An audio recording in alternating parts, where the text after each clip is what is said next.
ओम शांति। बच्चों ओम शांति।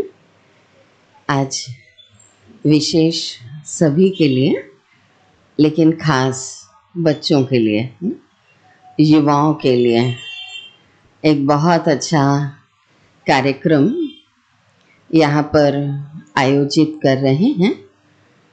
उसमें विशेष आईपीएस पूजा कुमार उपस्थित होंगे कुछ ही समय के पश्चात, और आजकल जो साइबर फ्रॉड चल रहे हैं उसके ऊपर वो प्रकाश डालेंगे, ठीक है। और उनके द्वारा ही जिन बच्चों ने 21 जून को, है ना, बेहतराई स्टेडियम में योग दिवस में पार्टिसिपेट किया था, तो आपको विशेष सर्टिफिकेट भी प्राप्त होगा। तो हम यहाँ पर आपको बताना चाहेंगे कि ब्रह्मा कुमारीज में नियमित रूप से पॉजिटिव थिंकिंग की क्लासेस चलती हैं।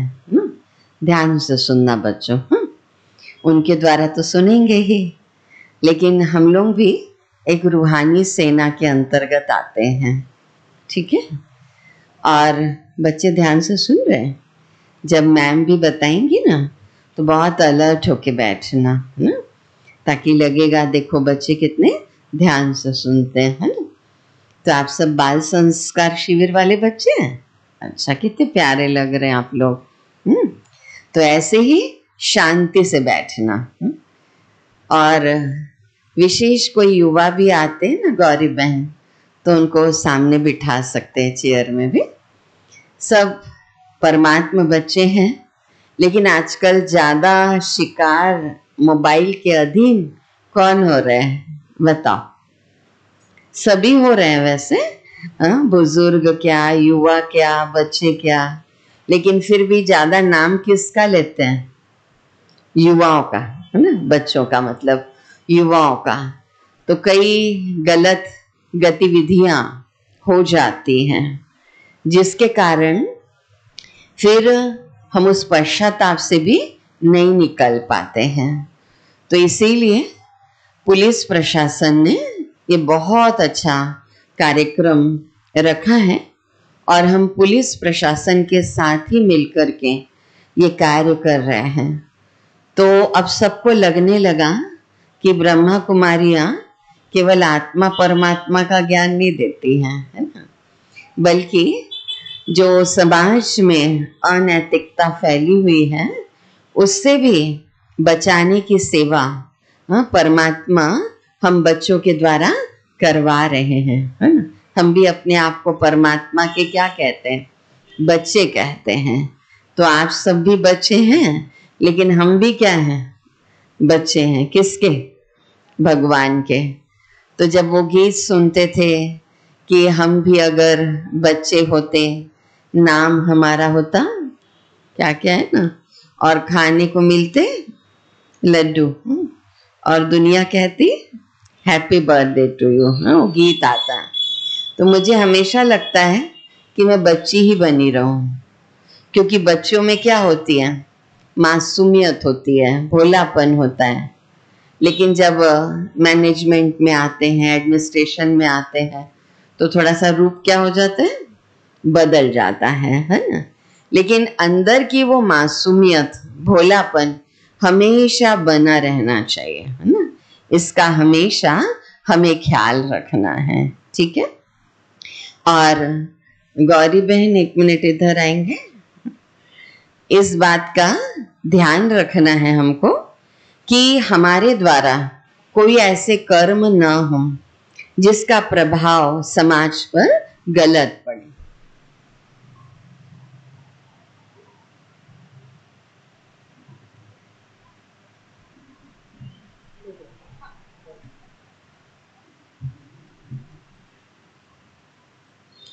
तो विशेष हमारे ब्रह्मा कुमारीज के पूरे 140 देशों में, है ना, कई सेवा केंद्र हैं।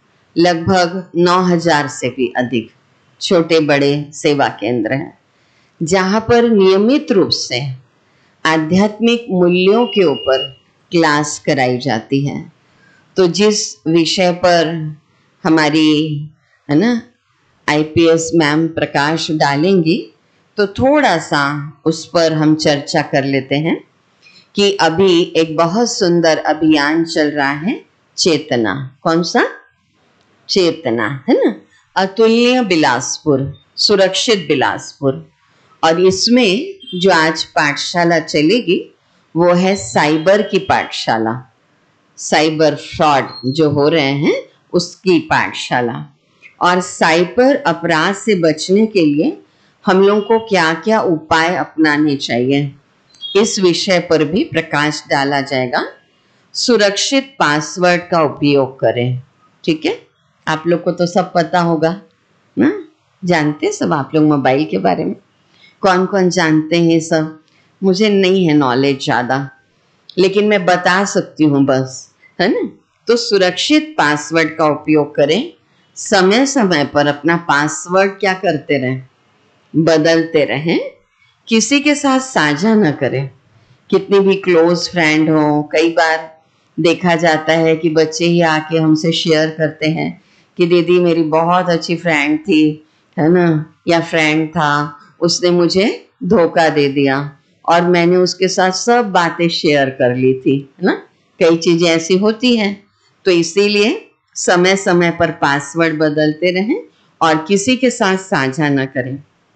दूसरा, संदिग्ध लिंक और ईमेल से सावधान रहें, ठीक है। अब ये सारी जानकारी देंगी। डेबिट कार्ड और क्रेडिट कार्ड सुरक्षा का भी ख्याल रखें और अधिकृत कस्टमर केयर नंबर का ही उपयोग करें। और अगर आपको कुछ ऐसा लगता है कि कुछ गलत गतिविधियां हो रही हैं तो तुरंत, है ना, पुलिस का सहयोग जरूर लें। कई बार जल्दी ही समस्या का समाधान हो जाता है और कई बार थोड़ा क्या लगता है, टाइम लगता है। लेकिन हम ऐसा अपराध करें ही क्यों, है ना। तो कई बार हम नहीं करना चाहते, लेकिन पैसों की लालच में आकर के भी कुछ गलत गतिविधियां किसी से भी हो सकती हैं। तो मैं बता रही थी कि ब्रह्मा कुमारीज में नियमित रूप से पॉजिटिव थिंकिंग की क्लासेस चलती हैं, युवाओं के लिए भी चलती हैं। तो मुझे बहुत दिल की इच्छा थी, चलो 21 जून को आप सबसे तो थोड़ी सी ऐसी मुलाकात हुई थी, आप लोग पहुंचे थे, लेकिन हमने दीपक भाई को कहा कि नहीं, सभी को आज सेवा केंद्र लेकर के आओ। क्यों? क्योंकि गुरुवार को, है ना, हमारे यहाँ विशेष परमात्मा को भोग अर्पण किया जाता है और उस भोग को आप लोग स्वीकार करते हैं तो हमें बहुत बहुत बहुत खुशी होती है। तो हमने भी जब ये ज्ञान सुना था ब्रह्मा कुमारी इसका, तो हम बहुत छोटे थे, है ना, 9 वर्ष की उम्र में ही सुना था। और छोटे थे तो हम स्वामी सत्यानंद सरस्वती जी से जुड़े हुए थे। आज भी उनसे जो कुछ सीखा है वो काम आ रहा है। 21 जून को आपने देखा ही होगा, ये सब गुरुओं से ही सीखा था। और 9 वर्ष की उम्र में यहाँ से जुड़ गए। तो देखो, जब बच्चे होते हैं ना तो कोमल टहनी होते हैं। क्या होते हैं? कोमल टहनी, जानते हैं ना, उसको इधर उधर टर्न कर सकते हैं। लेकिन बहुत बड़ा पेड़ बन गया तो आप टर्न कर लोगे ऐसे करके, 10 लोग भी मिलके कर लोगे। जड़ें क्या हो गई? मजबूत हो गई। उसी प्रकार कई बार गलत संस्कार ऐसे पड़ते हैं धीरे धीरे करके, और हमारी जड़ें क्या हो जाती हैं? मजबूत, गलत संस्कारों की। उसके बाद हम उसको चाहते हुए भी नहीं छोड़ पाते हैं, है ना। ये तो छोटे बच्चे हैं। कई बार थोड़े जब और बड़े होते हैं, 12th क्लास, कॉलेज में पहुंचते हैं, तो चलो बहनों की बात तो छोड़ देते हैं। बॉयज़ के साथ ज़्यादातर कभी कभी हो जाता है कि चलो थोड़ी सी एक माना सिगरेट थोड़ी सी पी के देख लो, थोड़ा सा ड्रिंक करके देख लो। पानी तो अच्छा है ड्रिंक करना, लेकिन समझ तो गए होंगे। तो थोड़ा सा चलो भाई एंजॉय करते हैं, तो थोड़ा सा फिर पी लेते हैं, है ना। तो फिर पीते पीते फिर फ्रेंड्स कहेंगे थोड़ा सा और, थोड़ा सा और, थोड़ा सा और। फिर इतना पकड़ लेते हैं उन आदतों को कि जीवन जो है वो एक गलत दिशा की ओर चला जाता है। तो ऐसे जीवन गलत दिशा की ओर तो जाना नहीं चाहिए। और उसके बाद कई बार छोड़ना चाहते हैं, तब भी छोड़ नहीं पाते हैं। तो इसीलिए मैं अपना अनुभव बता रही थी कि मैं पढ़ाई भी कर रही थी और साथ साथ ब्रह्मा कुमारी से भी जुड़ी। तो मुझे सबसे अच्छी बात यहाँ पर जो नियमित रूप से पॉजिटिव थिंकिंग की क्लासेस होती हैं वो बहुत अच्छी लगने लगी, है ना, बहुत अच्छी लगने लगी। और मैं नियमित रूप से सुनने लगी तो हमारी लाइफ में हमने चेंज देखा।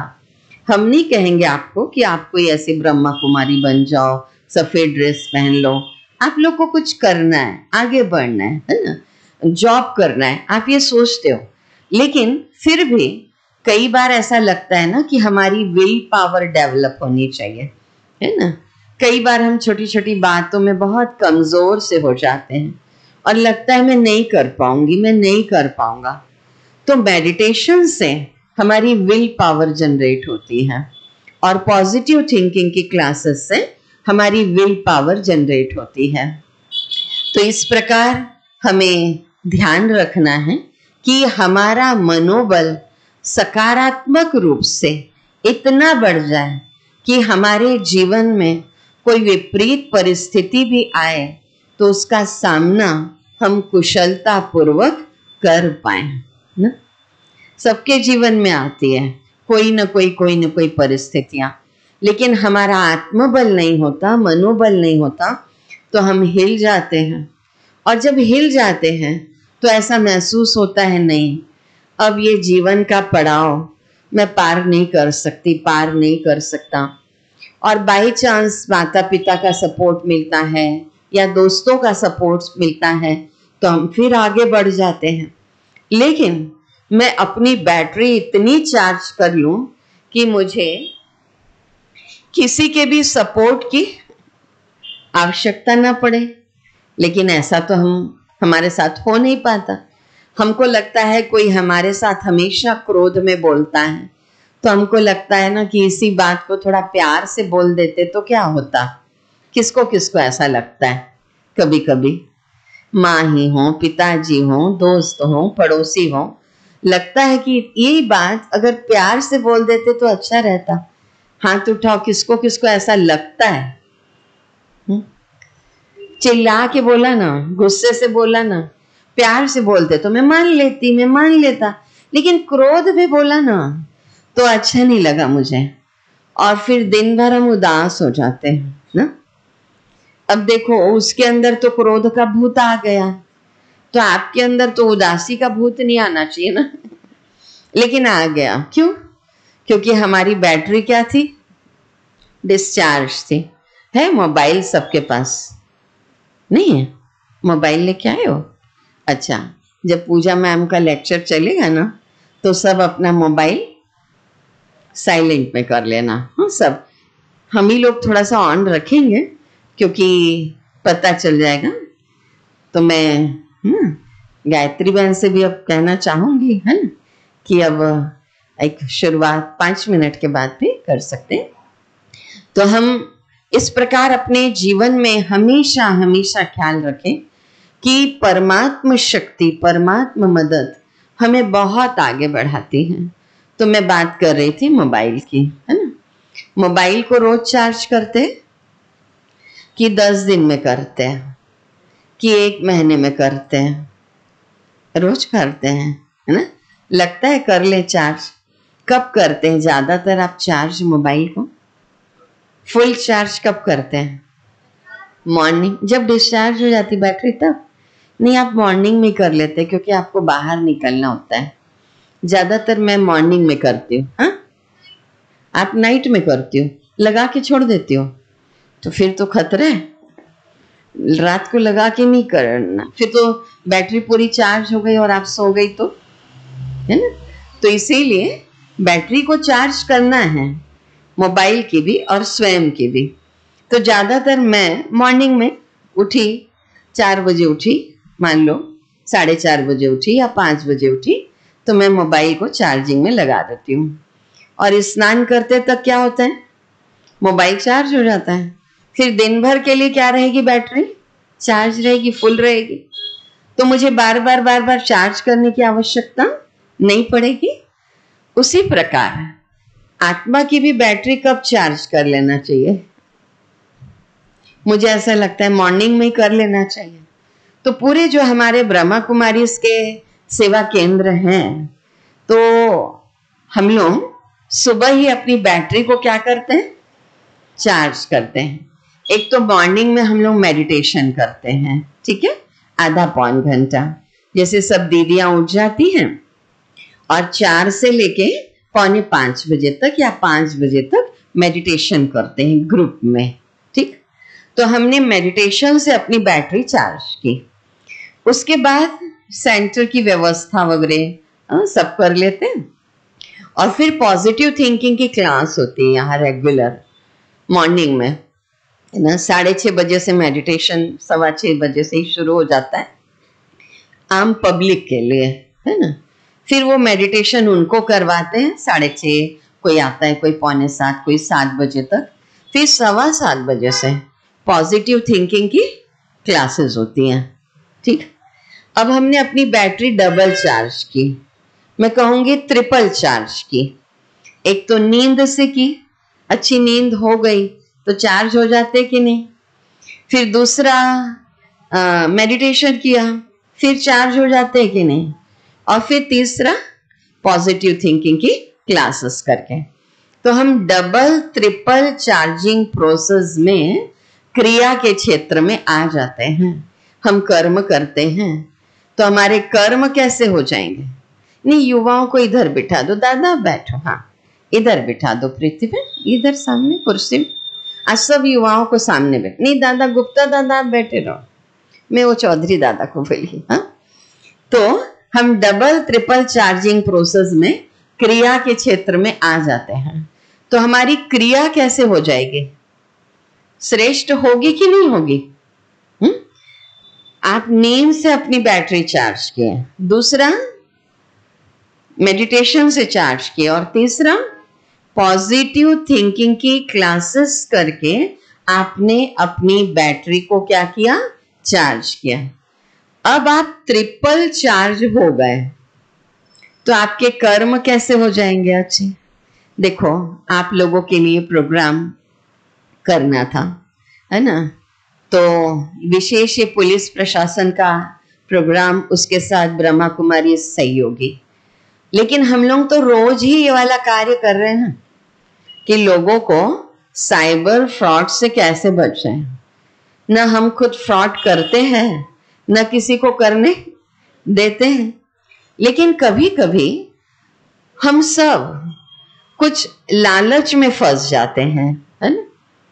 एक लालच होता है ना कि बहुत धन कमाए, या इसके बदले ये प्राप्त हो रहा है, बहुत सस्ते में प्राप्त हो रहा है।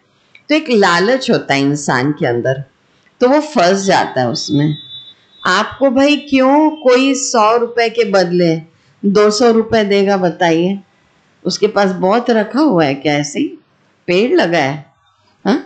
और धीरे धीरे धीरे धीरे क्या क्या होता है नहीं मालूम, ओटीपी बताते, क्या क्या बताते, अकाउंट नंबर भी चला जाता, और कई चीजों का नुकसान हमारे जीवन में हो जाता है। तो इस बात का ध्यान रखने के लिए विशेष पुलिस प्रशासन का ये चेतना अभियान चल रहा है ना। तो जरूर हम अब गायत्री बहन को कहेंगे कि विशेष, है ना, हमारी पूजा मैम भी उपस्थित हो रहे हैं। और आज मेरा सुनाने का दिन नहीं है, है ना, उनके द्वारा ही सुनने का दिन है। अमर भाई से अनुरोध, थोड़ा सा माइक इधर कर लेंगे, और बच्चे बहुत ध्यान से सुनना, और सभी से अनुरोध है कि मोबाइल साइलेंस में कर देंगे।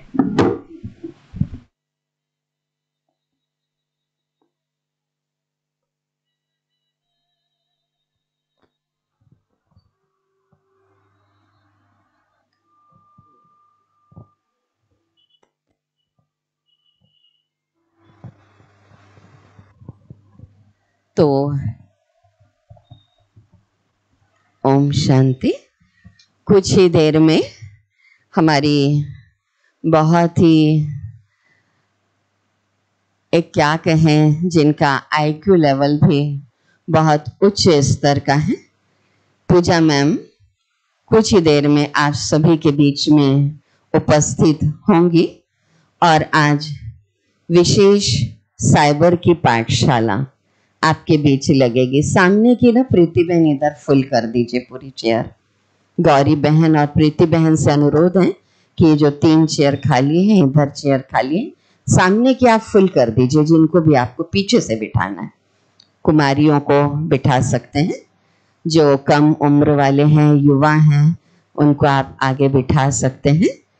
और कुछ ही देर में कार्यक्रम जो है वो शुरू हो जाएगा और आप सभी बहुत सुंदर पीपीटी के माध्यम से उस क्लास को सुनेंगे, है ना, और जीवन में कुछ संकल्प लेंगे।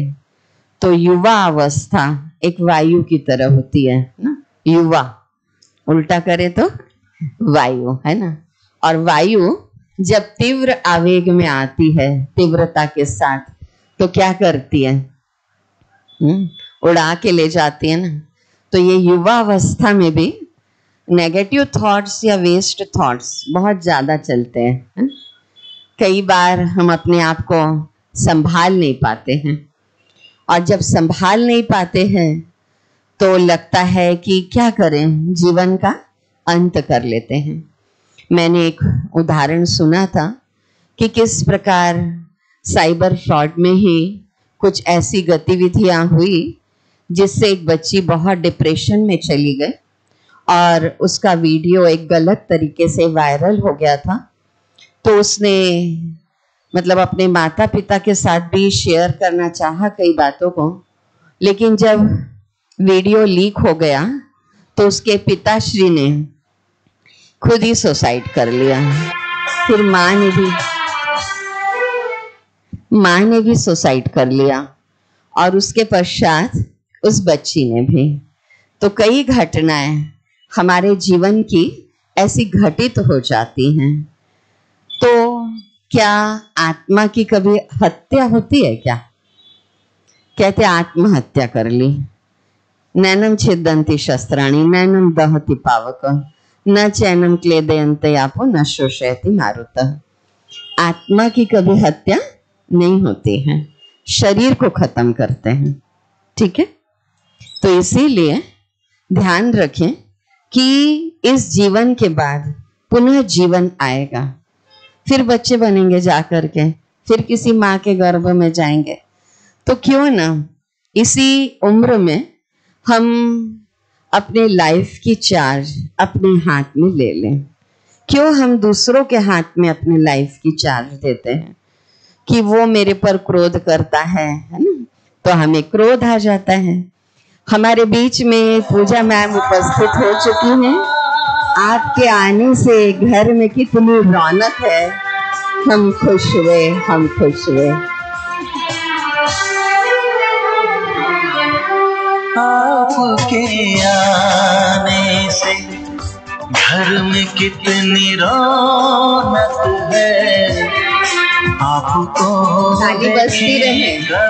आपका भी लक्ष्य युवाओं का होना चाहिए। हम आपके आने से घर में कितनी रौनक है।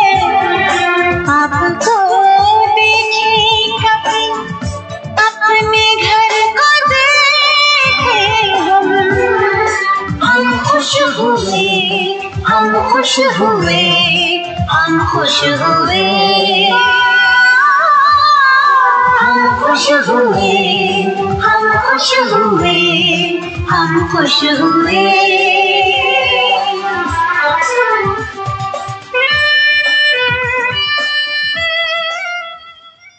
वाकई में मैं भी छोटी थी तो मुझे पुलिस को देखकर बहुत डर लगता था। तो फिर मैं सोचती थी कि मतलब काश, है ना, ऐसी ऊंचाई पर हम भी पहुंचे।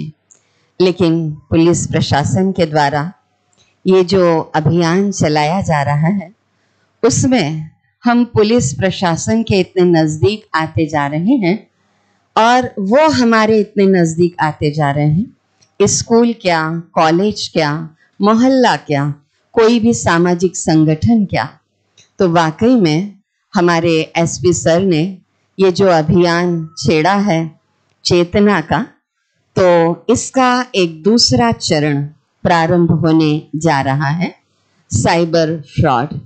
और इसमें पूरी जानकारी हमारी आदरणीय पूजा मैम आपको पीपीटी के माध्यम से देंगी। पूजा मैम के आने से परमात्मा घर में भी रौनक आ गई है, तो मैं बहनों से अनुरोध करना चाहूँगी कि पुनः मंच पर आप तिलक, गुलदस्ता व पट्टा पहना करके हमारी पूजा मैम का स्वागत करेंगे, अभिनंदन करेंगे कि आपका आज दोबारा परमात्मा के घर में आना हुआ।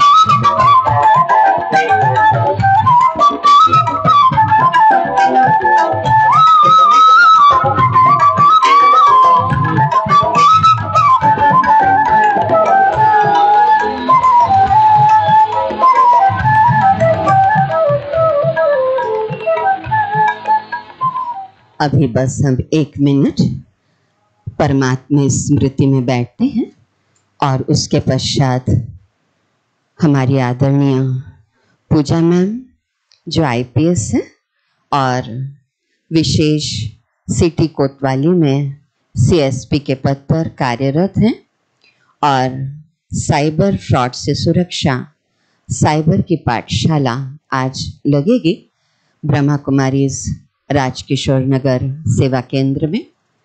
2 मिनट साइलेंस।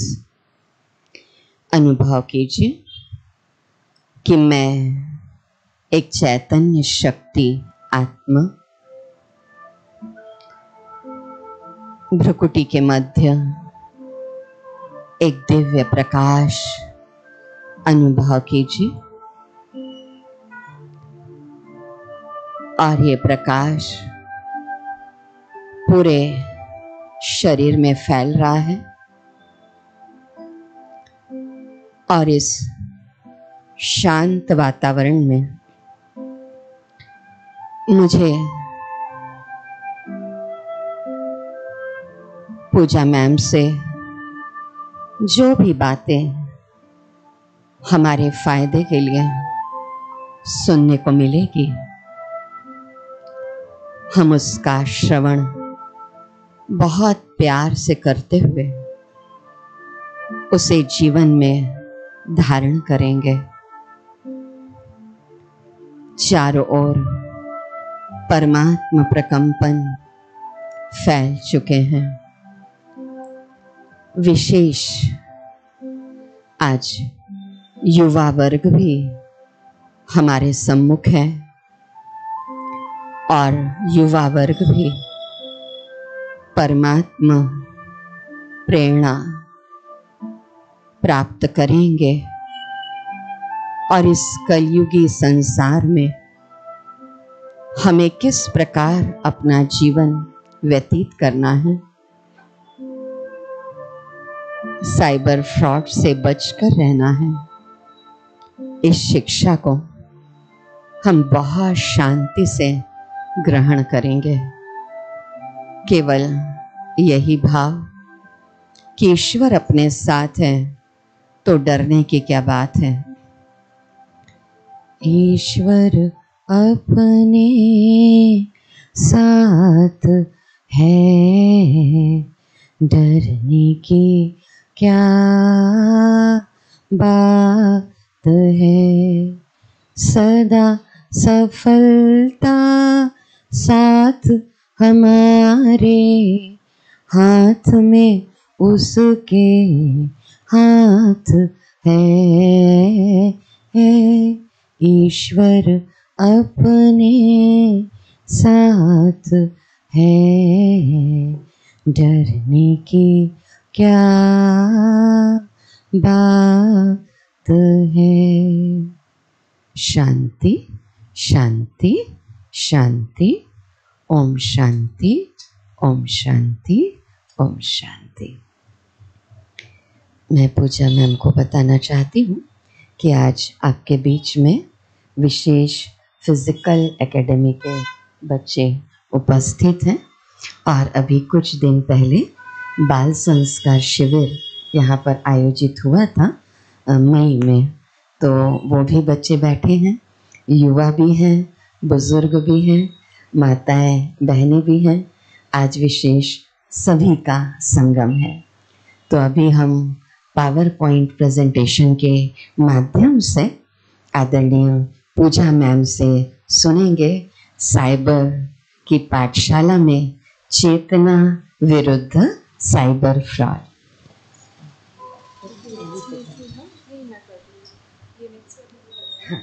विक्रम है, ये नेक्स्ट यही वाला है। तो अभी मैं माइक है ना हमारी पूजा मैम को सौंपती हूँ। पुनः एक बार जोरदार तालियों से आपका स्वागत, अभिनंदन।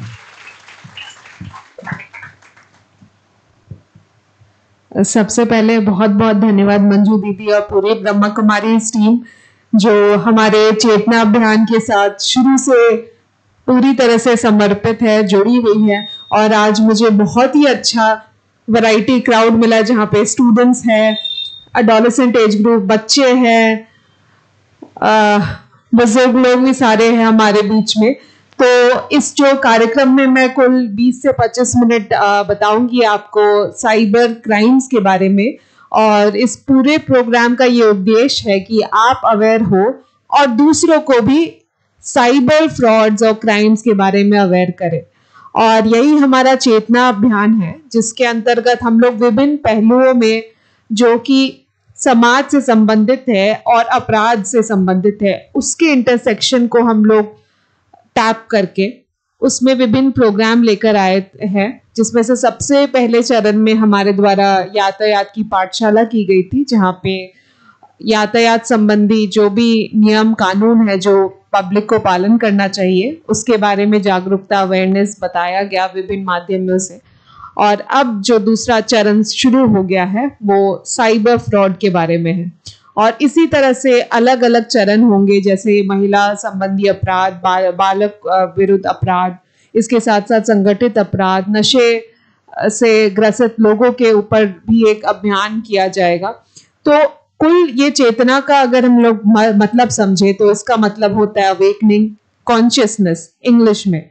तो हमारा ये मानना है कि अगर जनता अवेयर हो जाए, जनता अगर कॉन्शियस हो जाए तो आधे से ज्यादा क्राइम्स होने से हम लोग बचाव कर सकते हैं। जैसा कि एक पुलिस का एक मेन रोल होता है क्राइम प्रिवेंशन, और वो तभी हो सकता है जब समाज के लोग अवेयर हो, जागरूक हो और वो हमारे साथ जुड़कर हाथ कदम से कदम मिलाकर हमारे साथ काम करें।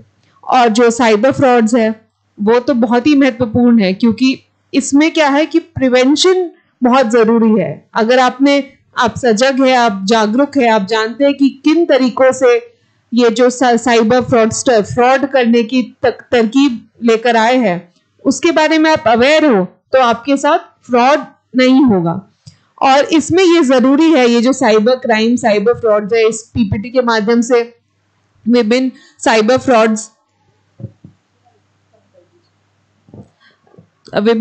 फ्रॉड्स के बारे में बताऊंगी। और ये जो साइबर क्राइम्स का है ना स्वरूप दिन प्रतिदिन बदलते जा रहा है, जो मैं शुरू के स्लाइड में दिखाऊंगी। इसमें जैसे आउटलाइन दिया हुआ है, इसमें विभिन्न तरीके के साइबर फ्रॉड्स लिखे हुए हैं, जैसे कि ओटीटी फ्रॉड। ओटीपी फ्रॉड सबसे पुराना तरीका का फ्रॉड है। आज से 4-5 साल 6 साल पहले केसेस स्टार्ट हो गए थे। तो ओटीपी फ्रॉड में अभी कम केसेस आ रहे हैं, बट उसमें भी थोड़े स्वरूप बदल चुके हैं। तो सबसे पहला जो ओटीपी फ्रॉड है उसमें ये सबसे पहला स्लाइड है। इसमें ओटीपी फ्रॉड में किस तरीके से ओटीपी फ्रॉड किया जाता है मैं बताऊंगी। उसमें आपको किसी अननोन नंबर से फोन कॉल आता है और वो किसी फलाना बैंक से बोलता है मैं इस बैंक में मैनेजर के रूप में कार्यरत हूं, आपका डेबिट कार्ड इस दिन एक्सपायर होने वाला है। चाहे आजकल से ये आधार लिंकेज का हो गया, आपका आधार लिंक नहीं किया हुआ, ये लास्ट दिनांक है, अगर आप इस दिनांक तक नहीं अपना आधार कार्ड लिंक कराओगे तो आपका डेबिट कार्ड बंद हो जाएगा। तो ऐसे तरीके से आपको फंसाते हैं। और कई एक मामलों में, चलिए सब लोग तो नहीं फंसते, पर दिन भर में ये साइबर फ्रॉडस्टर 100 कॉल मिलाएंगे तो उसमें 1-2 लोग अज्ञानतावश फंस जाते हैं। तो इसमें कई बार लोग अपने आसपास के जो भी बैंक है उसमें पूछे बिना, अपने जो मैनेजर से पूछे बिना अपनी निजी जानकारी पूरी तरीके से साझा कर देते हैं। अपने जो बैंक अकाउंट डिटेल्स है बता देते हैं, क्या है उनका डेबिट कार्ड नंबर, और उसके बाद एक बार डेबिट कार्ड आपका नंबर मिल जाता है तो वो OTP के माध्यम से आपका जो अकाउंट में दिया गया राशि है उसे निकाल लेते हैं। एक ही बार में बहुत सारे पैसे निकल जाते हैं। और जैसे घर में कितना पैसा रखा है, ज्यादातर लोगों के बैंक अकाउंट में तो ज्यादा रहते हैं पैसे, तो वो इसी माध्यम से आपके जो मेहनत की कमाई है एक मिनट में उसको खत्म कर देते हैं। तो ये एक तरीके का फ्रॉड है। इसीलिए इसका ये पूरा OTP फ्रॉड का ये है कि आपकी जो भी निजी जानकारी है, OTP है जो एक्सपायर हो रहा है, कम से कम कुछ समय रुकिए, अपने जो मैनेजर है, बैंक मैनेजर है, जो नजदीकी बैंक है, उसमें जाके एक बार वेरीफाई कीजिए। इतना मेहनत प्रयास आप कीजिए तो आप ऐसे फ्रॉड से बच सकते हो, है ना। अगर आपको आधार का आपका लिंक हुआ है या नहीं हुआ है, एक बार आप नजदीकी बैंक से पूछ लीजिए या अपने आस पड़ोस से पूछ लीजिए कि किस दिनांक को आखिरी दिन था, उससे आप बच सकते हो। तो ये एक सबसे पहला तरीका है फ्रॉड का, वो OTP फ्रॉड है। अगला, कई एक बार मैसेज आता है आपको मोबाइल पे कि आपने 5,000 का कैशबैक जीत लिया है, 1,000 रुपए का कैशबैक जीत लिया है, और पता नहीं होता ये किस चीज का कैशबैक है। और अक्सर हम लोग, ऐसा फोन कॉल भी आ जाता है, आपने इतना कैशबैक जीता है, आप अपना UPI ID खोलिए। UPI ID जैसे गूगल ID हो गया, भीम UPI ID हो गया, अलग अलग UPI ID में 2 रहता है ऑप्शन। एक रहता है कलेक्ट रिक्वेस्ट मनी, मतलब अगर मैं पूजा हूं और दूसरा ये जो लड़की खड़ी है, समझ लीजिए इसका नाम B है, तो मैं इसे 5,000 रुपए का रिक्वेस्ट भेज सकती हूँ। तो उसके UPI ID में दिखाया जाएगा 5,000 रुपए रिक्वेस्टेड, है ना। और उसके माध्यम से जो दूसरा व्यक्ति है दूसरे एंड में, वो ऐसा बोलता है कि आपको मैं 5,000 रुपए दे रहा हूं, पर असलियत में वो 5,000 रुपए का मैंने रिक्वेस्ट किया है B के UPI अकाउंट से, और अगर आपने क्लिक कर लिया तो आपका पैसा अकाउंट से खुद पर खुद निकल जाता है। अगला, आजकल से OLX और ई-कॉमर्स प्लेटफॉर्म का भी बहुत फ्रॉड चल रहा है। ये अक्सर होता है, अक्सर हम लोग OLX ई-कॉमर्स प्लेटफॉर्म, जो OLX का मैं प्लेटफॉर्म बता दूंगी कि जो सेकेंड हैंड सामग्री है, सेकेंड हैंड सामान है, उसे बेचने का ये एक प्लेटफॉर्म है। तो अक्सर लोग जैसे अपना फ्रिज हो गया, AC हो गया, फर्नीचर हो गया, इसके माध्यम से बेचते हैं। अक्सर ये जेन्युइन भी होते हैं, कुछ जेन्युइन नहीं भी होते हैं। अब जो जेन्युइन नहीं होते हैं वो अक्सर क्या करते हैं, सस्ते दामों में अपना फ्रिज, मोबाइल फोन बोलते हैं कि आप मेरा सामान खरीद लीजिए, और सामान खरीद लीजिए, उसके बाद आपने पैसे उसको ट्रांसफर कर दिए होते हैं।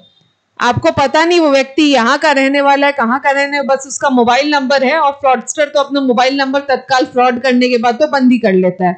तो इस केस में कम से कम अगर आपको ऐसी चीजें खरीदनी है तो उसको वेरीफाई कीजिए, उस व्यक्ति की सारी डिटेल्स दीजिए, वो कहाँ रह रहा है, क्या कर रहा है, और ऐसे एकदम ब्लाइंडली किसी पे ट्रस्ट नहीं कीजिए। इससे अतिरिक्त ये OLX प्लेटफॉर्म के अलावा मैं एक और बताना चाहूंगी, ये PPT में नहीं है। अक्सर आजकल से लोग किसी बड़े अधिकारी का फेक ID बना के मैसेज करते हैं। अक्सर हमारे पास केसेस आए हैं, कोई बड़ा सामाजिक कार्यकर्ता हो, कोई बिजनेसमैन हो, कोई डॉक्टर हो, कोई ब्यूरोक्रेट हो, IAS IPS हो, जिसे बहुत सारे लोग जानते हैं और जिसे लोग विश्वास भी करते हैं। और कई बार ये लोगों की एक फेक ID बना देते हैं फेसबुक में, व्हाट्सएप में, और कई लोगों की, आप लोगों की भी कई एक केसेस हुए होंगे जिसमें आपकी फेक ID भी बन गई होगी। तो ये फेक ID बना के फिर आपके दोस्तों को अप्रोच करते हैं, आपको भी अप्रोच कर सकते हैं कि मैं फलाना फलाना व्यक्ति हूँ और मेरे इस व्यक्ति को कुछ पैसों की जरूरत है, या इस व्यक्ति कोई सामान बेचना चाह रहा है, और आप बिना उसे वेरीफाई किए कि वो व्यक्ति सही है या गलत है उसे तत्काल पैसे ट्रांसफर कर देते हैं। तो इसका अर्थात यही होता है कि कोई भी कदम साइबर स्पेस में उठाने से पहले जो भी किसी की आइडेंटिटी है उसको वेरीफाई करना बहुत जरूरी है। किसी को भी ब्लाइंडली ट्रस्ट नहीं कीजिए। कई एक बार आपकी फेक आईडी या कि आपकी दोस्त अपना का फेक आईडी कोई बना के आपको ही मैसेज कर सकता है कि वो भाई मुझे 10,000 रुपए चाहिए या 20,000 रुपए चाहिए। एक बार अपने दोस्त से कंफर्म तो कर लीजिए फोन मिला के कि ऐसा उसे चाहिए भी कि नहीं, या कोई उसका फेक आईडी बना के कुछ र्यूमर फैला रहा है ना। तो ये सब चीजें आप लोग ध्यान दीजिए। सोशल मीडिया में व्हाट्सएप पे बहुत सारा तरीके का इम्पर्सोनेशन का मतलब वो सही व्यक्ति का रूप धारण करके कोई अलग फ्रॉडस्टर ये काम कर रहा हो। ये जैसे मैं कैशबैक ऑफर का अभी आपको बताया कि इसी तरीके से जैसे फ्रॉडस्टर क्या करता है कि आपको कैशबैक, ये देखिए 2,000 रुपए योर पेमेंट रिफंड, और ये अक्सर रिक्वेस्ट रहता है पैसे लेने का, देने का नहीं, और इसमें आप अक्सर भूलवश क्लिक कर देते हो। तो इसीलिए इसमें कुछ टिप्स दिए गए हैं जो मैंने वैसे ये पीपीटी शेयर भी कर दिया है। मैं रिक्वेस्ट करूंगी कि आप लोग के पास जितने सारे लोगों का नंबर है उनको ये पीपीटी दे दे, वो समय समय पे इसको अध्ययन भी करेंगे ताकि ये चीज एक रिमाइंडर के तौर पे रहे और याद भी रहे। एक दिन के सेशन में सभी चीज को, सारे टाइप के फ्रॉड्स तो समझना देखना संभव नहीं है। तो एक बार मैं पीपीटी भी शेयर करवा लूंगी, उसको एक बार देखेंगे, अध्ययन करेंगे। और जागरूक होना विभिन्न चीजों में हमेशा ही लाभदायक ही होता है। हमें ये लगता है हमें इससे क्या करना, हमारे साथ थोड़ी ना होगा, बट हमेशा एक अवेयर सिटीजन रहना बहुत ही जरूरी है ना। आप जब अवेयर लोग रहोगे तो मुझे लगता है आपके आस पड़ोस में भी आपकी रिस्पेक्ट बढ़ जाती है। आप लोगों को लोग सलाह मशवरा के लिए हमेशा पूछते हैं, तो इसीलिए ये भी बहुत जरूरी है आजकल के जमाने में दूसरों को जानकारी दे, खुद भी इसमें जागरूक रहे। तो इसमें ये रहिए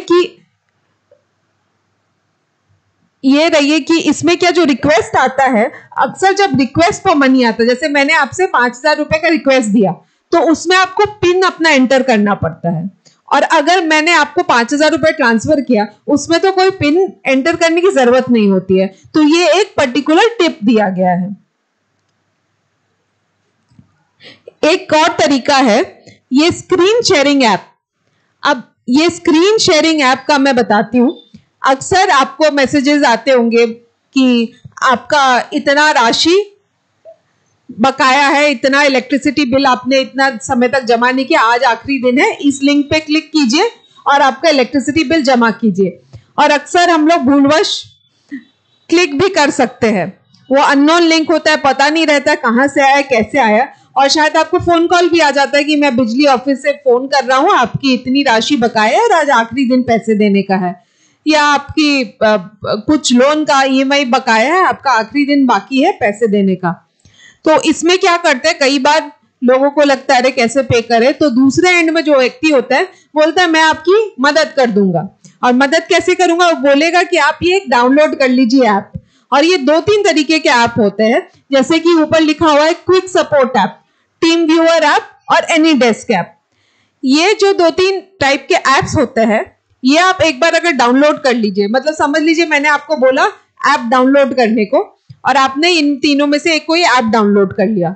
ये ऐप डाउनलोड करने के बाद और अगर आपने मुझे अपनी आईडी दे दी तो समझ लीजिए आपके पूरे फोन का एक्सेस मेरे पास पहुंच जाता है। मतलब मैं आपके फोन में आप क्या देख रहे हो, किस चीज को क्लिक करो, मेरे पास सब आ जाता है। और इसी तरीके से जो फ्रॉडस्टर होता है, आपके फोन का एक बार एक्सेस मिल गया तब तो सारे आपकी अकाउंट डिटेल्स, आजकल से सभी लोग सामान्य तौर पे ऑनलाइन बैंकिंग नहीं तो कुछ नहीं तो यूपीआई तो सभी के पास होता है, और ये एक बार इनके पास आईडी मिल जाता है तो आपकी सारी पैसे वो एक बार में निकाल लेता है। तो कोई भी अननोन लिंक से कोई भी अननोन ऐप नहीं डाउनलोड कीजिए, ये आप जरूर ध्यान में रखिए। और ये 2-3 नाम मैंने बताया, ये टीम व्यूअर हो गया, एनी डेस्क हो गया और ये क्विक सपोर्ट, ये सब ऐप्स के माध्यम से रिमोटली आपके फोन का कंट्रोल हमारे पास आ जाता है, मतलब जो फ्रॉडस्टर होता है उसके पास आ जाता है। तो कोई भी अननोन लिंक पे कृपया मत क्लिक कीजिए। एक और मैंने जैसे बताया, फेक सोशल मीडिया अकाउंट में भी काफी सारे फ्रॉड्स होते हैं। जैसा कि मैंने पहले बताया कि फेक मीडिया आपके अकाउंट्स बना लेते हैं बिना वेरिफिकेशन किए, क्रेडेंशियल के। कई एक बार आपके भी दोस्त के आईडीज होंगे कि पुराने में तो आपके दोस्त के 1000 फ्रेंड्स होते हैं और नए में तो 1 या 2 फ्रेंड्स, आपको फ्रेंड रिक्वेस्ट आता है। तो एक बार कम से कम अपने जो सोशल मीडिया आईडी में है वेरीफाई करके ही ऐसे लोगों को ऐड कीजिए, तो आप लोग भी सेफ रहिएगा। इससे अतिरिक्त मैं ये सोशल मीडिया में एक बेहतर तरीके से मैं बताऊंगी आप किस तरह से अपनी आईडी को प्रोटेक्ट कर सकते हो। आप फेसबुक में आप अपनी प्रोफाइल को लॉक कर सकते हो, तो अपने प्रोफाइल को लॉक कीजिए। उससे क्या होगा कि कोई भी अननोन व्यक्ति सिर्फ सर्च करके आपकी सारी पर्सनल जानकारी नहीं जान सकता है, क्योंकि कई एक बार आपकी पर्सनल जानकारी का भी लोग दुरुपयोग करते हैं। चाहे आपका जो प्रोफाइल पिक्चर रहता है उसको भी लॉक कर दीजिए ताकि कोई उसको यूज करके आपको इंपर्सोनेट ना करे। एक और ये सेक्सटॉर्शन का विषय है, मैं ये बताऊंगी, ये काफी गंभीर विषय है, सभी को जानना चाहिए, समझना चाहिए। कई एक बार अननोन नंबर से फोन कॉल आता है लोगों को, +210 इंडिया के नंबर्स वो जनरली नहीं होते हैं, क्योंकि ये लोग वर्चुअल प्राइवेट नंबर का इस्तेमाल करते हैं। वर्चुअल प्राइवेट नंबर या तो फिर वो बाहर देश में बैठ के इस अपराध को कारित करते हैं। तो ऐसे नंबर, फेक नंबर से वो अक्सर कॉल करते हैं और दूसरे एंड में कोई एक महिला रहती है और आपकी फिर गलत स्थिति में वीडियो बना लेती है। और ऐसे मैं बता दे रही हूँ कि कई एक केसेस बिलासपुर पुलिस में भी आए हैं, ये मैं कुछ नया नहीं बताई हूँ। बिलासपुर पुलिस में कुछ काफी लोग आए हैं जिनके साथ ऐसा केस हुआ है।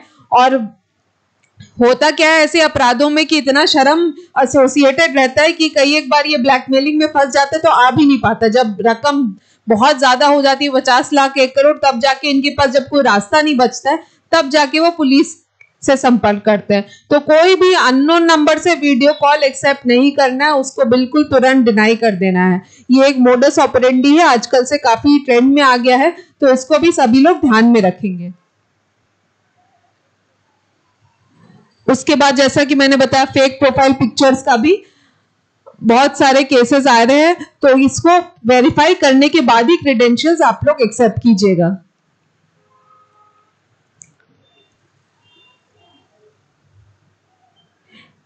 एक आजकल से एटीएम क्लोनिंग का भी आ गया है इशू, और एक एटीएम के और भी तरीके के इश्यूज होंगे। मैं बिलासपुर में बताऊंगी, एक केस हुआ था जिसमें एटीएम कार्ड ने आपने लगा तो दिया पर पैसे बाहर नहीं निकले, और पैसे बाहर नहीं निकलते तो अक्सर यही लगता है कि मशीन में कुछ खराबी है, हमारे पैसे वापस आ जाएंगे। तो हुआ क्या था उसमें कि जो साइबर फ्रॉडस्टर था वो एटीएम में एक कार्डबोर्ड टाइप का चीज जहां से पैसे डिस्पेंस होते हैं, पैसे निकलते हैं, वहां पे लगा दिए थे। तो जो व्यक्ति गया था अपना पैसे निकालने, तो उसको तो अपने पैसे मिले नहीं, उसे लगा कि अमाउंट तो डेबिट हो गया, मैसेज आ गया, वापस आ जाएगा कुछ समय में। जब 2-3 केसेस ऐसे हुआ तो किसी एक पर्सन ने आके रिपोर्ट किया। तब इन्होंने जब तहकीकात की तो पता चला, सीसीटीवी कैमरा में पता चला कि किसी ने एटीएम मशीन के साथ छेड़खानी की है। तो अगर आपके साथ, ये तो खैर क्लोनिंग का विषय है, वो अलग है, अगर आपके साथ ऐसा होता है कि एटीएम मशीन में आप गए और वहां पे आपके पैसे नहीं निकले, तो एक बार अपने बैंक मैनेजर को फोन करके सूचित कर दीजिए। तो इससे जो आपके पैसे हैं आपको जल्दी फ्रीज भी हो जाएगा, आपको कोई भी फ्रॉड से आप बच भी पाओगे, है ना। तो ये एक चीज आप लोग सभी ध्यान में रखेंगे। एक तो एटीएम क्लोनिंग का भी आ गया है, आजकल से इश्यूज आने लगे हैं। तो अभी तो बैंक्स वगैरह क्या कर दिए, अब अपने एटीएम कार्ड्स को अपग्रेड करने लगे हैं, तो उससे एटीएम क्लोनिंग के इंसिडेंट्स अभी कम हुए हैं। तो एक मैंने आपको एटीएम में बताया कि कैश डिस्पेंस करने की मशीन में ये लोग छेड़छाड़ करते हैं। कई एक बार क्या होता है कि गांव, ग्रामीण एरिया में 1-2 केसेस ऐसे आए हैं, शहरी में तो कम ही है। एटीएम से वो करते क्या है कि कई बार बड़े बुजुर्ग जाते हैं, उनको एटीएम इस्तेमाल करना नहीं आता है, और होता क्या है कि अपने परिचित के बजाय कोई भी आसपास वाला शायद आके बोल देगा, अरे मैं आपकी मदद कर देता हूँ एटीएम चलाने में। और अक्सर कुछ लोग विश्वास में भी आ जाता है कि भाई हम एटीएम में, ठीक है, इसकी मदद ले लेते हैं एटीएम में, और वो मदद करके कुछ पैसे भी आपके निकाल देता है।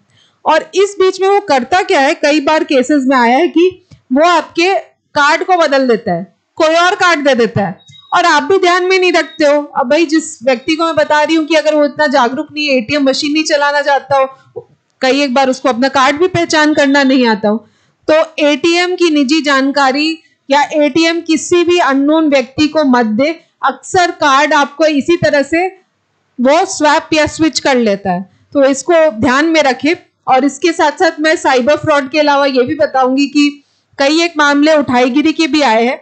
लोग कई एक मात्रा में कैश बैंक से निकाल के लेकर जाते हैं, चाहे एटीएम से निकाल के लेकर जाते हैं, और एकदम लापरवाही पूर्वक गाड़ी में रख के चले जाते हैं, गाड़ी लॉक किया और शॉपिंग कर लेते हैं। अब ऐसे ही अगर आप गाड़ी में अनअटेंडेड अपना कैश को छोड़ देंगे तो वो एक, मैं मानती हूँ कि चोर को न्योता देने जैसे बात हो जाती है। तो अगर कोई भी ज्यादा कैश में कोई भी या कोई ज्वेलरी या कोई भी महंगी सामान अपने साथ लेकर जा रहे हो तो उसको अपने साथ सुरक्षित रखें। और अगर बहुत हेवी अमाउंट कैश का ट्रांजैक्शन कर रहे हो तो एक दो लोगों को साथ में रखे, गाड़ी से जाए तो थोड़ी अपने तरफ से सजगता दिखाएंगे तो अपराध होने से आप बच सकते हो। तो एक ये भी हो गया। फिर एक कस्टमर केयर स्कैम है। कस्टमर केयर स्कैम का क्या है कि आजकल से हो गया है कि आप कई एक बार गूगल में कस्टमर केयर, जैसे अपना आपका फ्रिज खराब हो गया, एसी खराब हो गया, आप सर्च करते हो कस्टमर केयर नंबर। और खैर ये गूगल की भी मैं मानूंगी कि एक इनको इसमें सुधार कर देना चाहिए। तो एक गूगल में स्पॉन्सर्ड पोस्ट करके होता है। इसका मतलब होता है मैंने गूगल को कुछ पैसे दिए, तो सर्च जब आप करोगे तो आपका नंबर पहले आएगा। जैसे मैं अगर एसबीआई का कुछ नाम बदल के अपना नंबर डाल दूंगी तो ऊपर आएगा। तो कई एक बार unverified fake customer care numbers Google में रिफ्लेक्ट होते हैं, और वो फेक नंबर्स में आप जब कॉल करते हो तो वो ऑथेंटिक तो नहीं होता, वो सही तो नहीं होता, तो वो साइबर फ्रॉडस्टर के पास जाता है, आपसे वो निजी जानकारी, जैसे आपका फ्रिज खराब हो गया, वो बोलेगा कि आप इतना इतना पैसा हमें ट्रांसफर कर दे, हम अपने सर्विस एजेंट को आपके घर भेज देंगे। या तो फिर आपसे कोई ऐप डाउनलोड करवा के, रिमोट सेंसिंग जैसा कि मैंने पहले कहा, वैसा ऐप डाउनलोड करके फिर आपका फोन का एक्सेस लेकर पैसे निकाल सकता है। तो एक अनवेरिफाइड नंबर्स के भी कुछ कुछ केसेस आ रहे हैं।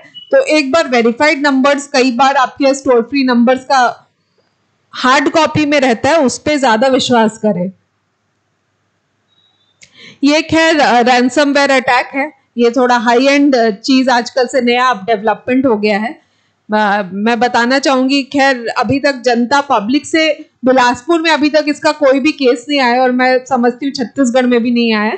बट रैंसमवेयर अटैक आजकल से क्या हो गया है कि एक वायरस टाइप का है, जो एक बार डाउनलोड हो जाए तो सिस्टम का कंट्रोल उनके पास चला जाता है। तो कुछ एक केसेस आए थे जिसमें कुछ बड़े बड़े गवर्नमेंट संस्थान की चीजों को हैक कर लिया था और उसको फ्रीज कर लिया गया था।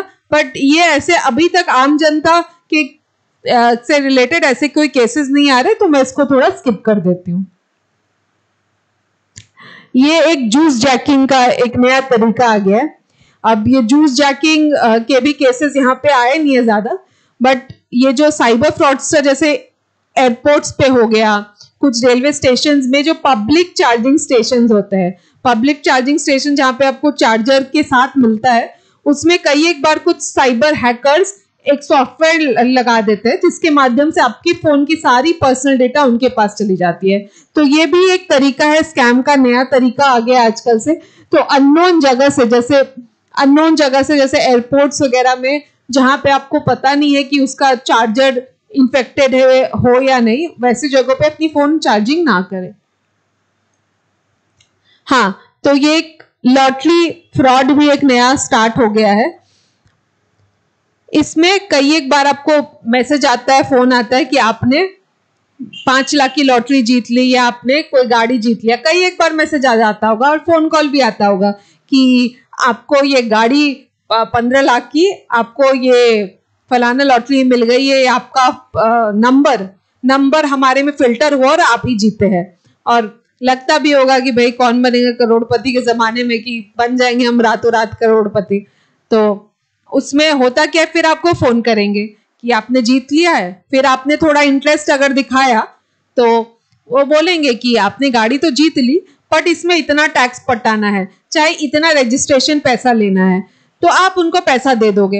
एक बार आप इनके जाल में फंस गए तो वो तरह तरह की कहानी बनाएंगे। पहले तो ये बताएंगे ये रजिस्ट्रेशन कॉस्ट है, फिर बताएंगे ये इतना ट्रांसपोर्टेशन कॉस्ट है, फिर वो बोलेंगे इतना टैक्स का पैसा लगेगा। तो आपको भी लगेगा अरे 15-20 लाख की गाड़ी, उसमें 50,000 1 लाख लग भी जाए तो फिर क्या क्या मतलब, क्या दे ही देंगे। तो कई बार लोग ऐसे पैसे दे देते हैं और कई समय इंतजार भी करते हैं कि हमें यह सामग्री मिल जाएगी, पर मिलती नहीं है, तब जाके वो पुलिस के पास आते हैं। इसी तरीके का कई एक फेक ई कॉमर्स वेबसाइट है। अब जैसे अमेजोन हो गया, फ्लिपकार्ट हो गया, नायका हो गया, ये तो जेन्युइन है, बट कई एक बार आजकल से फेक साइट में जिसमें बहुत सस्ते में सामग्री देने का वादा करते हैं और फेक साइट से हम लोग ऑनलाइन ऑर्डर कर देते हैं, जिसमें कैश ऑन डिलीवरी नहीं, ऑनलाइन पेमेंट कर देते हैं। कई एक बार ये सारी वेबसाइट फेक होती है, वो बनाते सिर्फ लोगों के साथ फ्रॉड करने के लिए। तो अपनी जो भी सामग्री ऑनलाइन खरीदनी है वो ऑथेंटिक वेबसाइट से ही खरीदे। मैं नाम 2-3-4 का गिना दी क्योंकि यही ज्यादातर प्रचलन में है। तो ये ऑथेंटिक वेबसाइट से खरीदे, और अगर ऐसी सामग्री आपको खरीदना है जिसमें आपको पता नहीं कि ये सही है या गलत है, तो उसमें कैश ऑन डिलीवरी का माध्यम यूज कीजिए कि कैश में पेमेंट कर दीजिए, या जब आया वो तो उसको अपने कार्ड या यूपीआई से पेमेंट करें। तो इससे है ना आप एक तरीके से फ्रॉड से बच सकते हो, क्योंकि कई एक बार ऐसी चीजें आप ऑनलाइन मंगवा लेते हो और फिर वो मिलता नहीं है। तो वेरीफाइड साइट से ही अपने परचेजिंग करें। ये एक ऑनलाइन जॉब फ्रॉड भी, ये अक्सर मैसेजेस आते होंगे कि घर बैठे कमाए 2,000 रुपए, और ऊपर से अगर आपने लिंक पे क्लिक किया तो वो आपको एक व्हाट्सएप ग्रुप में जोड़ देंगे और ये बताएंगे कि घर बैठे मैं पहले नौकरी करती थी, पूरे दिन नौकरी करती थी, मुझे 20,000 रुपए मिलते थे और अब मैं घर बैठे 1 लाख रुपए कमाती हूँ। मतलब ऐसी बातें बताएंगे जो विश्वसनीय नहीं है, बट अक्सर कुछ लोग झांसे में आ जाते हैं और लोग कुछ उनके एजेंट्स भी होते हैं जो तरह तरह के वो खुद कस्टमर बन के आते हैं। वो बोलते हैं कि नहीं नहीं मैंने तो इतने इतने पैसे कमाए, और आपको भी वैसे फ्रॉड चीजों पे जोड़ते हैं और इसको हम लोग सही भी मान लेते हैं। तो इसमें अक्सर क्या होता है, ये ऑनलाइन जॉब फ्रॉड में आप अपनी डिटेल्स दे देते हो, सारी डिटेल्स दे देते हो, और इसमें जनरली ये लोग कुछ ना कुछ टास्क देते हैं दिन भर का कि आप ये टास्क काम करो, आपको इतने पैसे मिलेंगे। और शायद शुरू में कुछ पैसे दे भी देते हैं लालच के तौर पे कि भाई अब आपको लगा मैंने 500 रुपए कमा लिए तो आपको लगेगा कि फिर अब मैं और भी कमा लूंगा। तो फिर कई एक बार इनकी कोई रजिस्ट्रेशन का पैसा होता है कि जैसे अमूमन क्या होता है, कुछ प्लेसमेंट से कुछ सिक्योरिटी डिपॉजिट लेते हैं, तो लोगों को भी लगता है हाँ भाई सिक्योरिटी डिपॉजिट के नाम पे कुछ पैसा ले रहे हैं तो दे देते हैं। तो आप एक बार पैसे दे देते हो, 5,000 रुपए 10,000 रुपए जितना भी एक बार दे देते हो, तो फिर वो बोलते हैं और अपग्रेड करने के लिए इतना पैसा देना होगा। फिर बोलेंगे कि आपके कुछ पैसे फंस गए हैं या कुछ बहाना बना के फिर वो बोलेंगे और पैसे देना है। फिर वो बोलेंगे कि आप इतना पैसा 1 लाख 2 लाख रुपए दे दो हम, या कुछ और लोगों को जोड़ो, तो आप कुछ और लोगों को इसके बारे में बता के फिर जोड़ देते हो। तो ये चेन सा बन जाता है और ये घर बैठे पैसे कमाने का ये इनकी तरह से एक फ्रॉड की तरह पूरा चलाते हैं। और मैं आपको बता देती हूँ कि काफी एक मामले 20-20 लाख 30-30 लाख फ्रॉड के भी अभी बिलासपुर पुलिस में आए हैं। इस टाइप के टास्क फ्रॉड में लोग अपने इतने इतने पैसे गंवा चुके हैं और अक्सर पाया गया है इनके एक इंटरनेशनल गिरोह जैसे लोग हैं, नाइजीरियंस है, बाकी अलग अलग प्रदेशों के, इंडिया के नहीं है, बाहर के लोग हैं जो ऐसी फ्रॉड कर रहे हैं। तो ऐसे जो घर बैठे पैसे कमाए वाले मैसेजेस है उसको थोड़ा सोच समझ के ही उसमें पैसे अपने लगाए।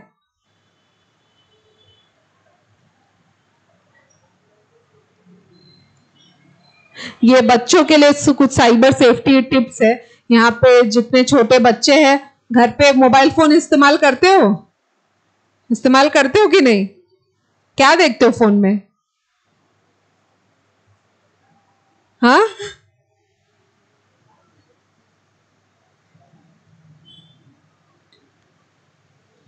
कोई गेम्स वगैरह नहीं फोन में? कुछ नहीं, कोई नहीं, चलो बहुत बढ़िया है।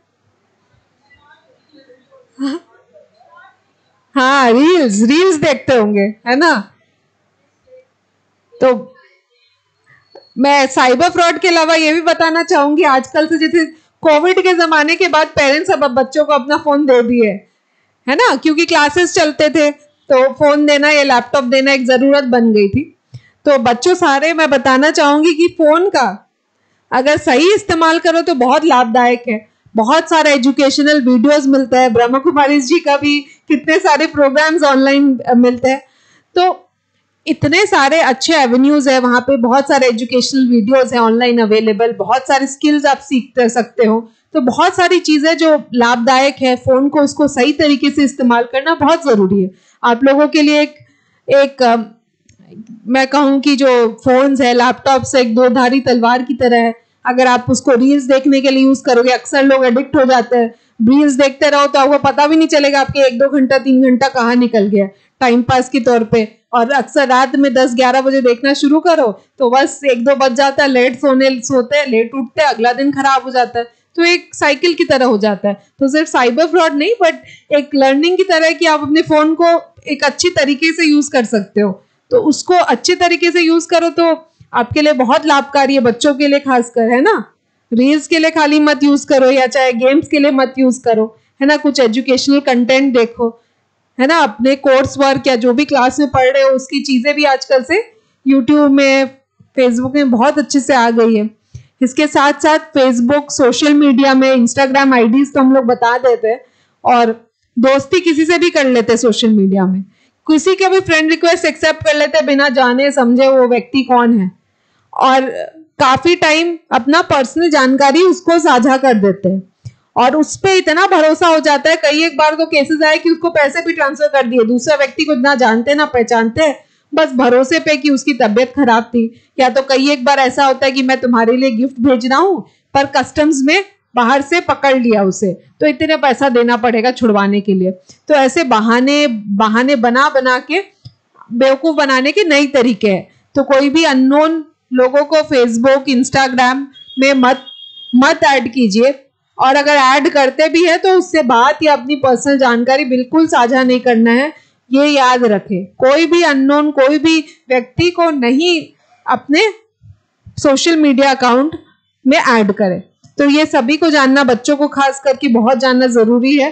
सोशल मीडिया आजकल से, फोन है, नया जमाना है, फोन ही में अब उनका अक्सर समय बीतता है, तो उसका अच्छे से इस्तेमाल करें। अक्सर बस इंस्टाग्राम, फेसबुक नहीं, आजकल से टेलीग्राम हो गया, अलग अलग सोशल मीडिया हैंडल्स हो गए। वो अब ये सब हैंडल्स काफी सारे साइबर क्रिमिनल्स इस्तेमाल करने लगे हैं।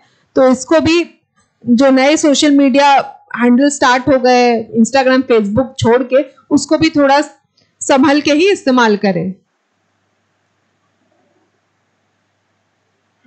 इसके साथ साथ जो पेरेंट्स भी यहाँ पे है, अपने बच्चों को फोन जो देते हो, उसका मैं कहूंगी, ऑल्दो उनका प्राइवेसी का हनन है, बट आपके बच्चे फोन में क्या देख रहे हैं, 15 साल 14 साल के से कम उम्र के बच्चे, उसको मॉनिटर करना बहुत जरूरी है ना। वो चाहे जितना ही बोले कि अरे आप हमारे ऊपर क्यों, हमें बहुत परेशान कर रहे हो, या हमें अपनी जिंदगी नहीं जीने दे रहे हो, है ना। कई एक बार बच्चे बोलते हैं, बट बहुत जरूरी है किससे बात कर रहे हैं। मैं आपको बता दूंगी कि एक लड़की मेरे पास आई थी, वो NIT जैसे कॉलेज में पढ़ रही थी, और उससे पहले 14-15 साल की उम्र में उसकी दोस्ती को एक लड़के से हो गई थी बिहार में, और उससे अपनी काफी पर्सनल फोटोज भेज दी थी, उससे मुलाकात भी की थी 13-14 साल की उम्र में। और उसके बाद वो लड़का उसको ब्लैकमेल करने लगा, और शुरू में अपने माँ बाप को बता भी नहीं पाई, इतना हिचक होता है। तो एक ओपन चैनल ऑफ कम्युनिकेशन अपने बच्चों के साथ भी रखना बहुत जरूरी है, ना ही सिर्फ साइबर फ्रॉड, बट कई एक चीजों में, क्योंकि छोटे बच्चे, उनसे गलतियां हो जाती है, बट पेरेंट्स को बोलने से हिचकते हैं, है ना। अक्सर हमारे पास केसेस आते हैं 363 के। 363 का केस क्या होता है कि लड़की या लड़का घर छोड़ के भाग जाता है, और अक्सर ये प्रेम प्रसंग के मामले होते हैं। और ऐसा क्यों होता है? क्योंकि मम्मी पापा को पता नहीं चलता, वो अक्सर छुपाते हैं, और छुपाने का एक ये भी कारण होता है क्योंकि कई एक बार पेरेंट्स भी बच्चों को डांट फटकारते रहते हैं। तो उनसे एक ओपन चैनल कम्युनिकेशन रखिए, भरोसा रखिए, हर चीज में उन्हें डांटे नहीं। तो आप भी बच्चे भी आपसे ज्यादा शेयर करोगे तो आप भी उन्हें अच्छे तरीके से गाइड कर पाओगे। तो ये भी ध्यान रखिए, उनका सोशल मीडिया मॉनिटर करें, किससे क्या बात कर रहे हैं, कैसे कर रहे हैं, एक बार पूछिए जरूर, और मॉनिटर कीजिए किस टाइप के वीडियोस देख रहे हैं। अगर कई एक बार बच्चे बहुत वायलेंट वीडियोस जिसमें बहुत ज्यादा हिंसा हो, वो सब देखते रहते हैं, तो उनके उससे साइकोलॉजी पे बहुत इम्पैक्ट पड़ता है। तो ये देखिए कि वो सही तरीके की चीजें देख रहे हैं सोशल मीडिया में, चाहे यूट्यूब में या अलग अलग माध्यमों में, अलग अलग चीजों में। ये एक साइबर सेफ्टी फॉर वुमेन हो गया। ये सिमिलरली कोई भी अननोन व्यक्ति से बात नहीं करना, सोशल मीडिया में कोई भी पर्सनल जानकारी नहीं साझा करना, ये बस अपने आप ध्यान में रहना चाहिए।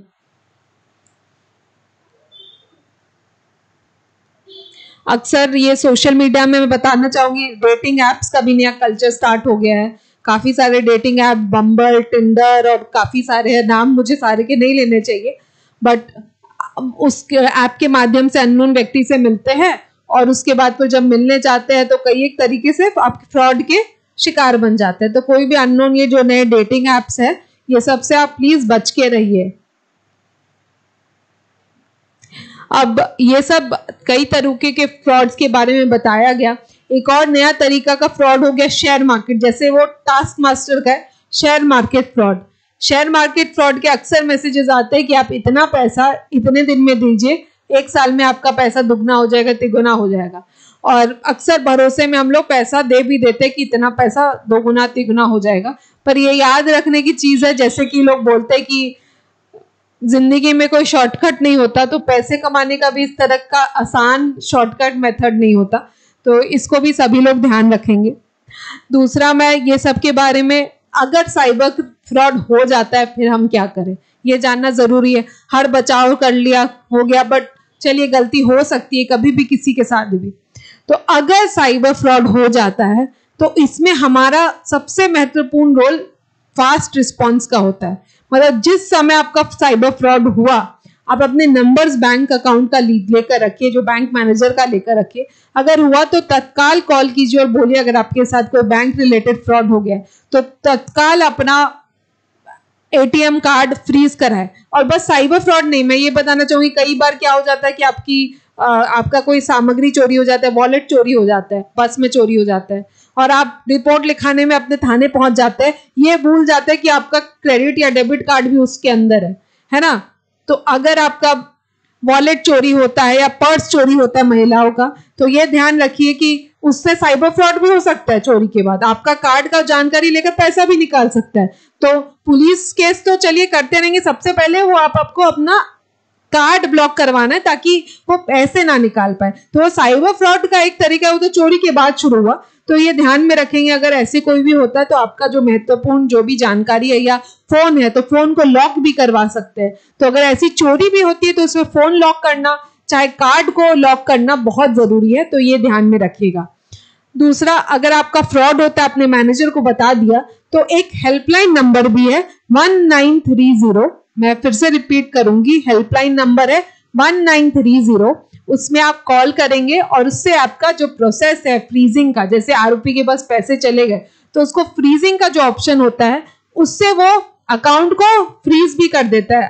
आरोपी के अकाउंट में जैसे आपका 2 लाख चला गया, 3 लाख चला गया, तो उसको एक बार जब फ्रीज कर लेता है तो उसको वापस हम लोग ले सकते हैं। अदरवाइज अक्सर क्या आरोपी का मोडस रहता है कि वो पैसे ले लेता है, 2 लाख 3 लाख या जितने भी पैसे, वो पैसे निकाल लेता है या पैसे निकाल के अकाउंट को बंद करवा देता है। तो फिर मिलना थोड़ा मुश्किल हो जाता है, क्योंकि अक्सर वो पैसे खर्च कर देते हैं या किसी को दे देते हैं। तो इसीलिए रिस्पॉन्स बहुत जरूरी है। तत्काल आप 1930 में फोन करें, अपने बैंक मैनेजर को फोन करें या नजदीकी बैंक से संपर्क करें, और जरूरी है एक बार थाने भी आप यहाँ आके रिपोर्ट लिखवाइए, अनिवार्य है। तो ये जरूर ध्यान में रखें, अगर फ्रॉड हो जाता है तो जल्दी रिस्पॉन्ड करें, तो आपको पैसे मिलने के चांसेस बढ़ जाते हैं। तो मैंने मूलभूत आपको जो भी तरीके के फ्रॉड्स होते हैं जानकारी देने का प्रयास किया। मेन आपको सजग रहना है इस मामलों में। जो भी चीजों के बारे में आपको पूरी तरह से नहीं पता, उसमें भरोसा करने से पहले एक बार विचार विमर्श 2 लोग से पूछ लीजिए, तो आप ऐसी चीजों से बच सकते हैं, है ना। तो यही मैं कह के अपनी वाणी को विराम दूंगी। मुझे सुनने के लिए बहुत बहुत धन्यवाद, और मैं आशा करती हूँ कि आप लोगों को मेरा जो सेशन है उससे जरूर मदद मिला, आप लोग सभी लाभान्वित हुए। और मैं ये पीपीटी शेयर कर दी हूँ और आपको भी आपके फोन्स में फॉरवर्ड करवा दिया जाएगा पीपीटी। बहुत बहुत धन्यवाद फिर से।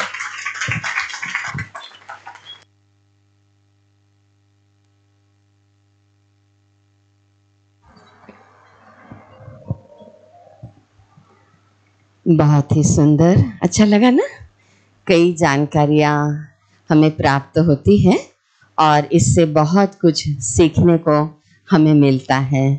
तो एक बार जोरदार ताली बजनी चाहिए। 1 2 1 2 3 1 2 1 2 3 1 2 1 2 3 1 2 1 2 3। तो मैं विशेष पूजा मैम के लिए ये कहना चाहती हूँ, क्योंकि कई बातें ऐसी होती हैं कि किसी को देखते ही हमें ऐसा एहसास होता है कि ये हमारे दिल के बहुत करीब हैं, और बहुत अच्छा लगता है जब कोई एक ऊंचे पद पर पहुंचा हुआ बहुत सरल और नम्र होता है ना? ये हम अभी पुलिस डिपार्टमेंट से बहुत महसूस कर रहे हैं। कई बार हम लोग को लगता है कि नहीं, ये तो कड़े ही होते हैं, इनसे हम अपने दिल की बातें को शेयर कर पाएंगे या नहीं, या हमारे साथ कुछ ऐसी घटनाएं घटित हो रही हैं तो हम इनसे शेयर कर पाएंगे या नहीं। लेकिन मुझे धीरे धीरे ऐसा एहसास होने लगा कि नहीं, कभी भी लॉ हमको अपने हाथ में नहीं उठाना चाहिए।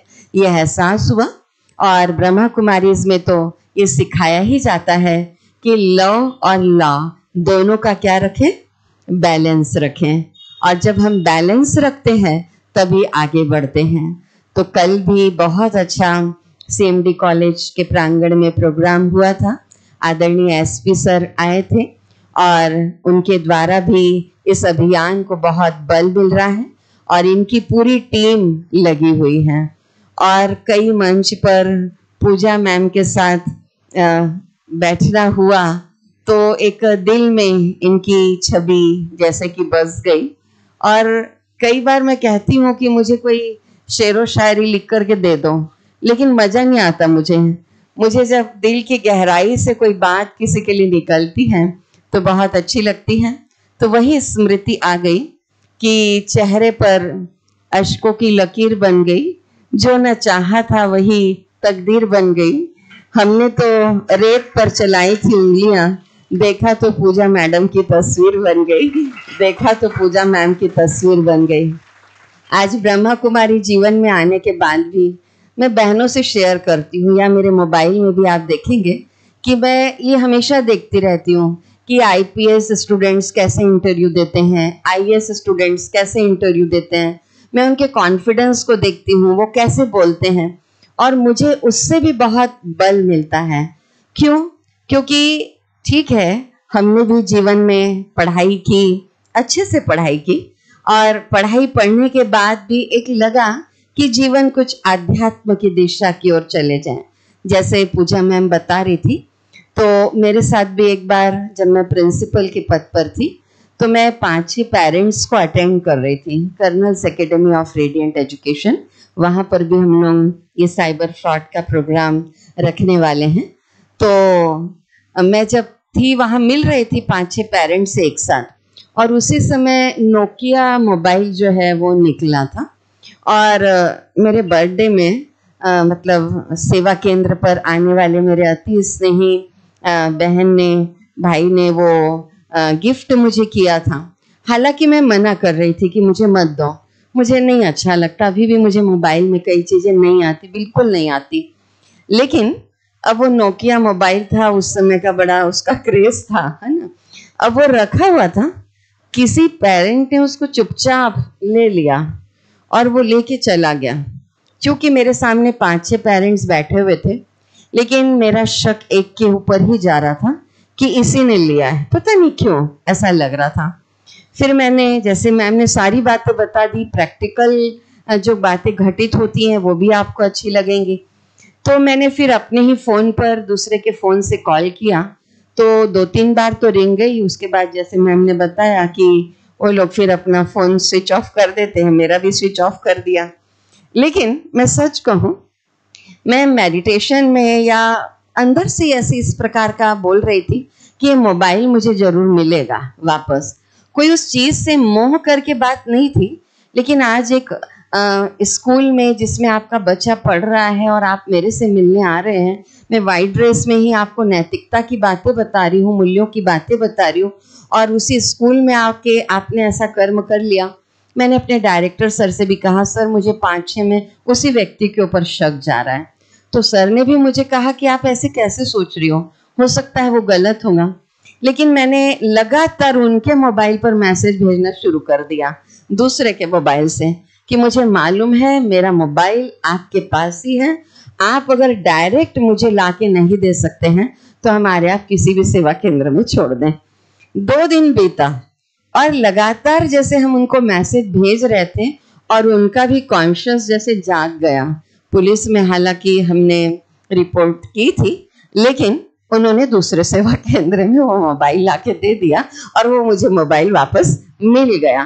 तो ऐसे तो ये फ्रॉड नहीं था, ये तो कोई चोरी थी, लेकिन इंसान इस प्रकार लालच में आ जाता है कि ये मोबाइल मेरे पास ऐसा नहीं है, दूसरे का ले लेते हैं। तो बच्चों याद रखो, जीवन में कभी चोरी भी ना करें और अपने पास जो है उसमें हम संतुष्ट रहना सीखें और धीरे धीरे हम स्वतः ही फिर आगे बढ़ते चले जाएंगे। जो प्राप्ति परमात्मा ने करवाई है उसमें हम संतुष्ट रहें। तो अभी हमारे बीच में फिजिकल एकेडमी के बच्चे हैं ना, विशेष उनके कोच जो हैं दीपक साहू, जो उनको ट्रेन करते हैं। तो मैं चाहूंगी कि आप पूजा मैम से सर्टिफिकेट प्राप्त करें। और लगभग 21 बच्चे शायद आए हैं जिन्होंने 21 जून को योग दिवस में पार्टिसिपेट किया था। तो हालांकि 70 बच्चे थे, है ना, तो मैंने सभी के लिए सर्टिफिकेट बनवाया है, लेकिन आज की उपस्थिति 21 की है और गणेश जी को भी 21 मोदक का ही भोग स्वीकार कराया जाता है ना। तो सबसे पहले दीपक साहू आएंगे और मैम से आप सर्टिफिकेट प्राप्त। गायत्री बहन आ जाओ, आ जाओ ऊपर आ जाओ दीपक है।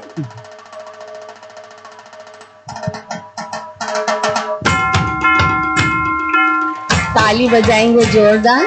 बहुत अच्छी फिजिकल ट्रेनिंग देते हैं हमारे दीपक साहू भाई। बिलासपुर फिजिकल एकेडमी बिलासपुर से पूरे जो बच्चे पार्टिसिपेट किए थे, तो 21 बच्चे आए थे। तो सभी आ जाएंगे, मैं नाम लेते जाऊंगी।